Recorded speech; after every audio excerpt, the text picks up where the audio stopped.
outcome of Catalan election has been followed all over the world because the debate taking place in this country on the referendum and on the independence process.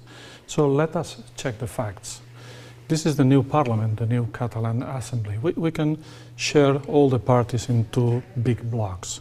The ones we call sovereignist, the ones who support referendum on independence, and the ones we call unionist, the ones against.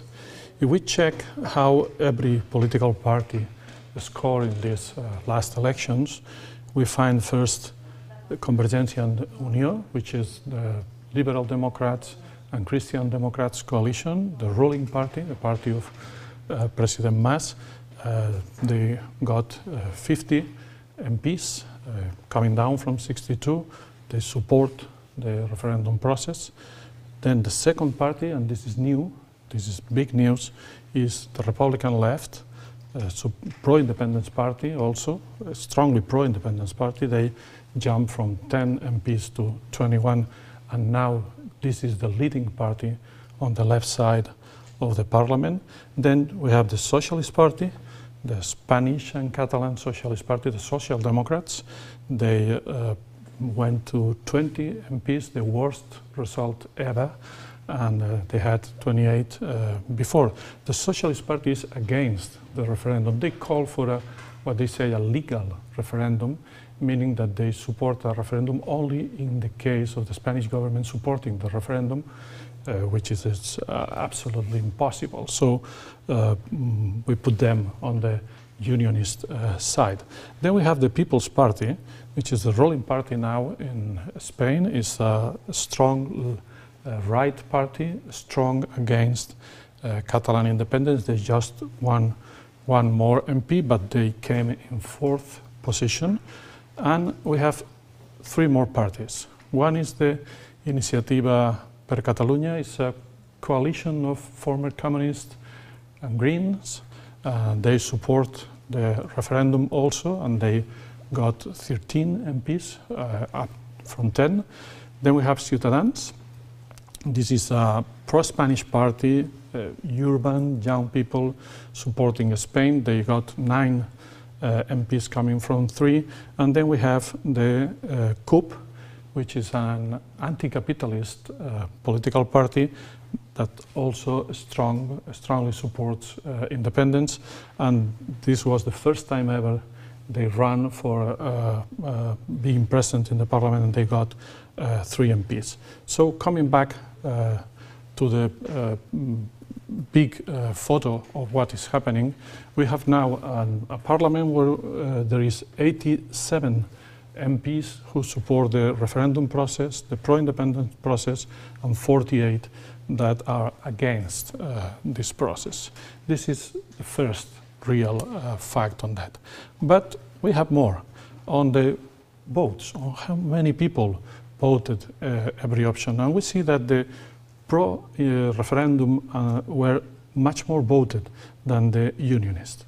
In fact, not only they had much more votes, but the increasing number of votes were best for the pro-referendum than for the unionists. If we check this fact the other way, it's very easy to see that on the new votes, on more people voting that doesn't vote 2 years ago, the pro-referendum is winning much more votes. In fact, they are winning almost 150,000 votes than the unionist votes.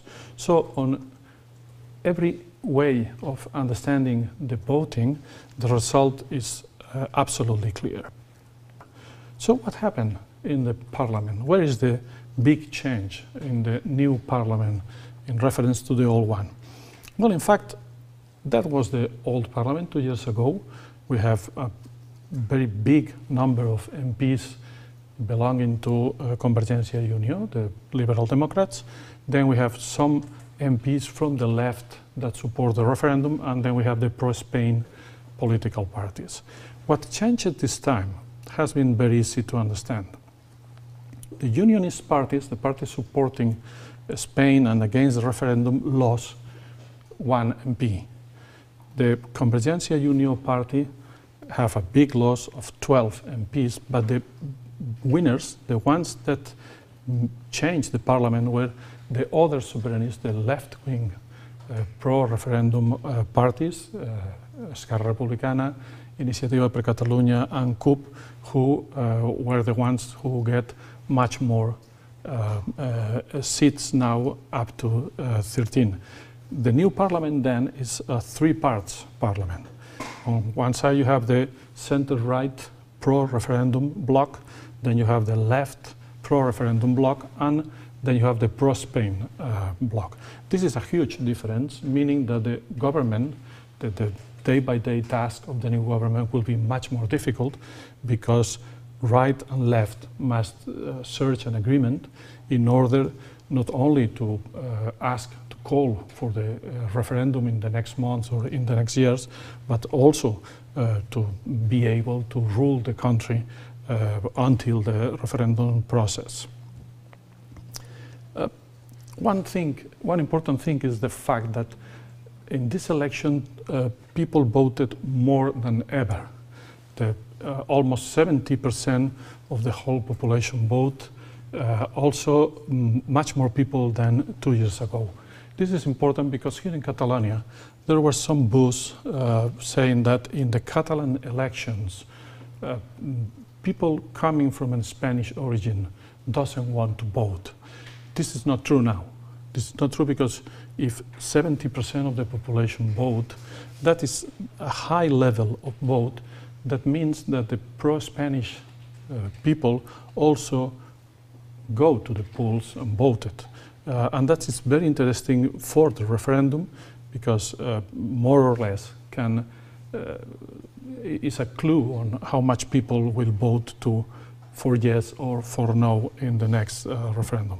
And finally, two more questions. One, some newspapers said that the President Mas the score of President Mas' party was a defeat because their own voters didn't understand the pro-referendum position of the party, which is a new position on the last months following the September 11 demonstration. That's not true, because if we check the facts again, the Convergencia y Unió party have only 1,900 less votes, which is around 7% of the vote, for reference of the voting 2 years before, of the score they got 2 years before. So most of their voters agree on the new policy of the party supporting the referendum and supporting independence. The problem for Convergencia y Unió was that much more people voted, so they didn't get new votes, and that's what was the problem for them. But the militants, the people supporting Convergencia y Unió, clearly were in favor of the process, in favor of the referendum. And on the map, if we check the map, we'll see that most of the country, in most of the towns, people voted for the referendum. There were only 3 areas where we can have sort of discussion. One was the Valdaran, which is a non-Catalan area inside Catalonia, and the Valdaran is an Occitan language area, so it's quite a special area inside the country, and there Unionists got more votes than Souverainists. Also in the Barcelona metro area, there were a mix of pro-union and pro-referendum and against referendum, but it's important to remark that in the city of Barcelona, in the capital city, voted for referendum. There were more votes for referendum than against. And also in the Tarragona metro area is the only area where there is also a discussion. But most of the country, in a very homogeneous way, is voting today already in favor of the referendum, and so in favor of the pro-independence parties. And that's are the checks for the election night in Catalonia, and with this parliament we only can expect in the next months a call for a referendum on independence.